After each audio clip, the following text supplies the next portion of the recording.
Tuberosity gives attachment to ligamentum patella. Is important at spotter question. The tibial tuberosity gives attachment to ligamentum patella. So the medial aspect of upper end gives attachment to three muscles: sartorius, gracilis, semitendinosus to form guy ropes. The tibial tuberosity gives attachment to ligamentum patella.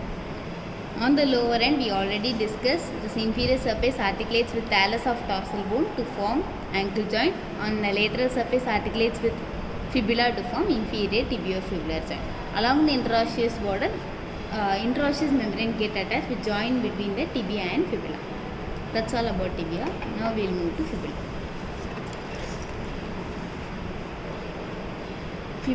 Fibula is a thin bone, lateral bone of leg. It is homologous with the ulna in the forearm. It also consists of three parts: upper end, shaft and lower end. Upper end is rounded, medial border is the sharpest border, and the lower end consists of a projection known as lateral malleolus. This is lateral malleolus. So the side determination points are: the upper end should be expanded in all directions. The lateral malleolus should be on the lateral aspect, and the medial border should be on the medial aspect. So this is right side fibula. Now we will discuss about the upper end. Upper end is expanded in all directions. It consists of head and a styloid process. Head articulates with fibular facet of tibia to form superior tibiofibular joint. Likewise, it join to form superior tibiofibular joint. Below the head, it has a constricted part known as neck. Neck consists of common peroneal nerve.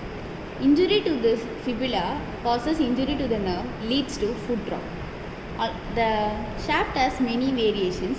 It consists of three borders and three surfaces, but it varies along the upper end and the lower end.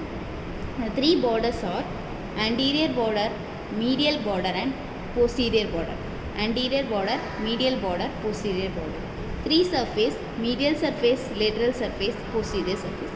Medial surface, lateral surface and posterior surface. Lower end consists of a projection known as lateral malleolus. This part is known as articulating facet for talus to form ankle joint. This is the articulating facet for talus. Facet means I already discussed that it is articulating area. So this is articulating facet for talus to form ankle joint. Between the articulating facet and the lateral malleolus, we have a depression known as malleolar fossa. This is malleolar fossa.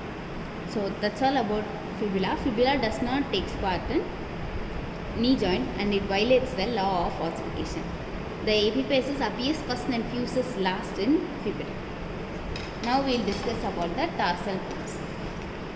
The tarsal bones are 7 in number, starting from talus, calcaneum, navicular, 3 cuneiform and 1 cuboid. Talus, calcaneum, navicular, 3 cuneiform and 1 cuboid. Talus. Talus is a bone which articulates with tibia and fibula to form ankle joint. Below that we have a broad bone known as calcaneum, which is otherwise called as heel bone. Above the talus we have a boat-shaped bone known as navicular. Above the navicular we have 3 cuneiforms. So on the medial aspect is medial cuneiform, in between intermediate cuneiform, lateral aspect lateral cuneiform. Medial cuneiform, intermediate cuneiform, lateral cuneiform. On the lateral aspect, above the calcaneum, we have cuboid, which is somewhat cuboid in shape. So the bones of the tarsal, foot or tarsal bones, they are 7 in number: talus, calcaneum, navicular, 3 cuneiform and 1 cuboid. Medial cuneiform, lateral, intermediate cuneiform and lateral cuneiform. Now we will see the whole articulated foot. This is the articulated foot. It consists of tibia, fibula, tarsal bones. Tarsal bones are talus, calcaneum, navicular, cuboid, 3 cuneiform and 5 metatarsals. These are metatarsals. Above the tarsal bones are metatarsals and phalanges. Phalanges are 14 in number. That's all.